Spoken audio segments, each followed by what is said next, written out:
We're going to dive into a topic that Caleb's already making fun of me about, so maybe I can't even hang with him. It is time for today's tough question. Today's tough question. Take a side. Take a stand. The Dave Hooker Show, a presentation of offthehooksports.com. All right. Nick Saban. Caleb, first of all, let me find out if you and I agree that he won't win. Just give me a yay or nay. Multiple national titles at Alabama. You would agree with that, right? Yeah, he won't win multiple. Okay, I'm whittling down here. A national title at Alabama before he's done. Yes, because I disagree with Jimmy. He's going to coach till 80. Okay, so you're definitely saying SEC title. So that's what I wanted to get to. No, I'm not. No. When the SEC goes to 16 teams and the playoff goes to 12 teams, an SEC title will be harder than a national title in a year. Interesting. Okay, so today's tough question. We want to give you some backstory here and my thoughts.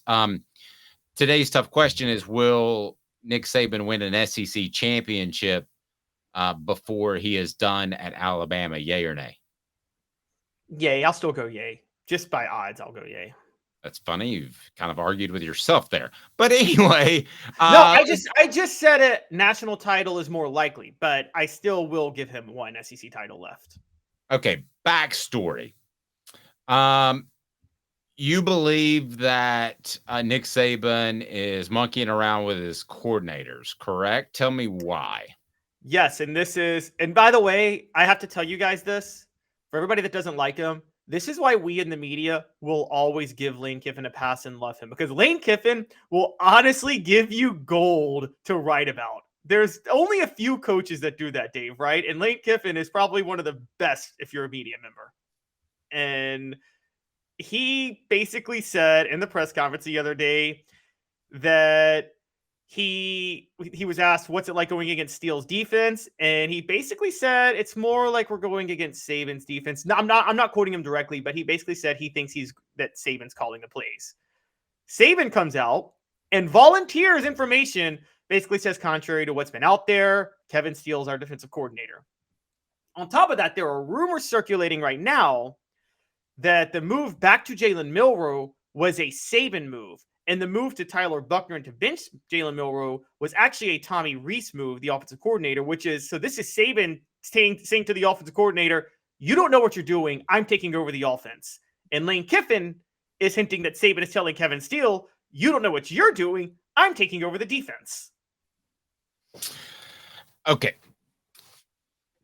We agree, but I think you think he'll win another SEC title. I don't, because Texas is coming into the conference, and I don't think he'll ever be better than Kirby Smart. And I do agree with Jimmy. I think he's got 2 to 3 to 4 years in him, as opposed to you're saying like 8. Now, if you're right on the 8, I'm totally on board with you. He'll win a national title, okay? Because he will adjust from what I think has been a bad adjustment in going backwards in football, and that's controlling the football and playing great defense. I know it's working for Kirby Smart.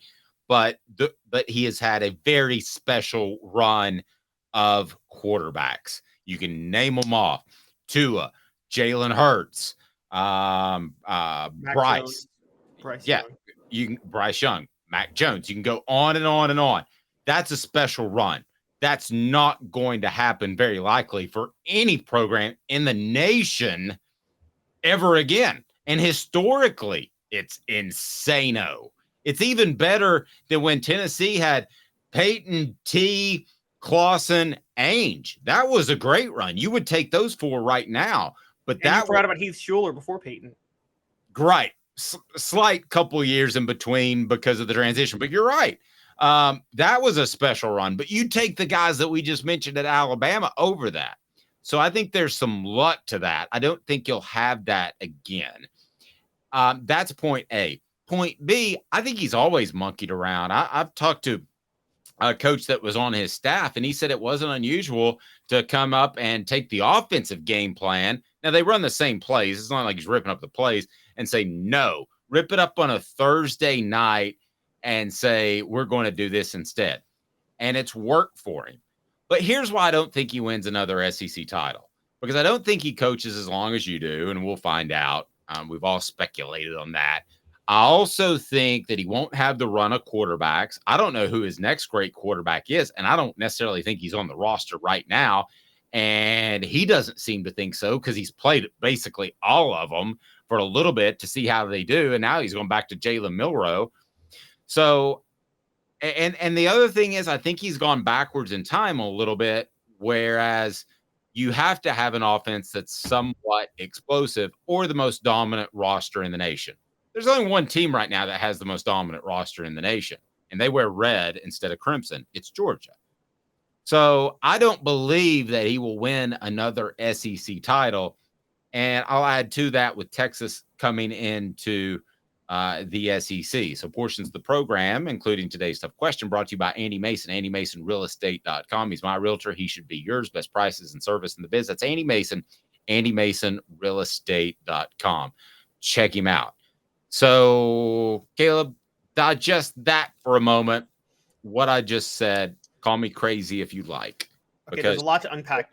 Tracy Morgan always does. That's for sure. That's crazy. So you say Nick Saban went back in time. I agree with you. Now I'm going to ask you a question real quick. Now you say he monkeys around a lot. You're more tight end because of your years reporting than I am. Do you think this is more than usual though, with Tommy Rees at least? Do you think he's decided, Tommy Rees, you suck after 2 games, or you're terrible? I'm taking over. You don't know how to call plays. I think it's more than it was with Lane Kiffin. Or Jimbo. Okay. Or Jimbo. Yes.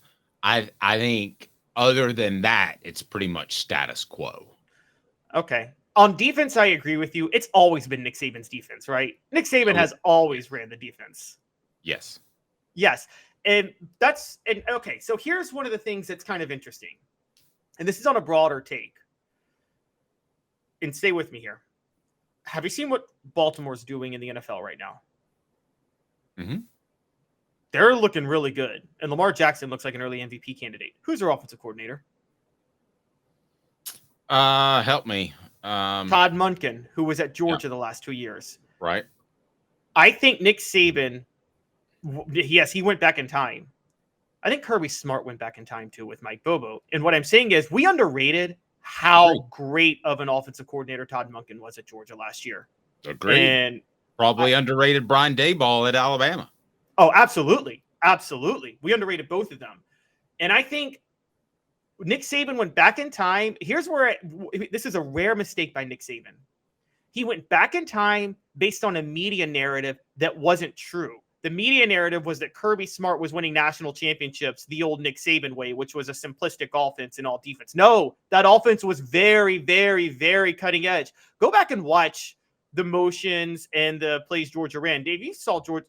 We saw Georgia play Tennessee, covering Tennessee, and Georgia just overwhelmed Tennessee on the offensive line, and that was just a different game. But Todd Monken is a very creative offensive coordinator, and Tommy Rees is not. And I think that's an overreaction. I think Tommy Rees is going to be out of there in a year, and Nick Saban will find a better offensive coordinator.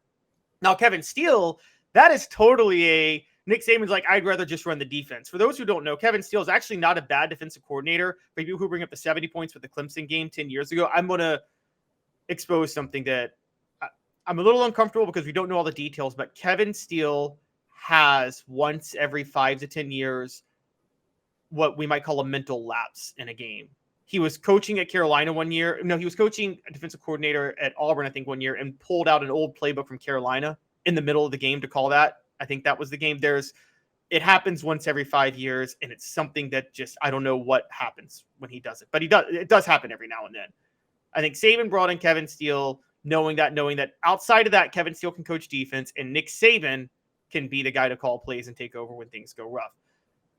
I think Nick Saban is actually more on a mission and not a terror. I think Nick Saban was very frustrated about Georgia the last 2 years. He dominated on the recruiting trail, and Nick Saban has decided, I want guys that will run what I want to run, but I want to fully take over this team. I'm so driven right now. I'm going to do everything. I'm running everything until I get another national title. I think that's Nick Saban's. I think he's working harder right now than he's ever worked before. And for people who compare him to Bear Bryant, because I saw that people say he's older than Bear Bryant was one of the most out of shape 65-year-old men in the history of college football. I mean, the guy was famous for smoking a pack of cigarettes leaning up against the goalpost before a game and was quite the drinker. Yes. So yeah, these are two different dudes.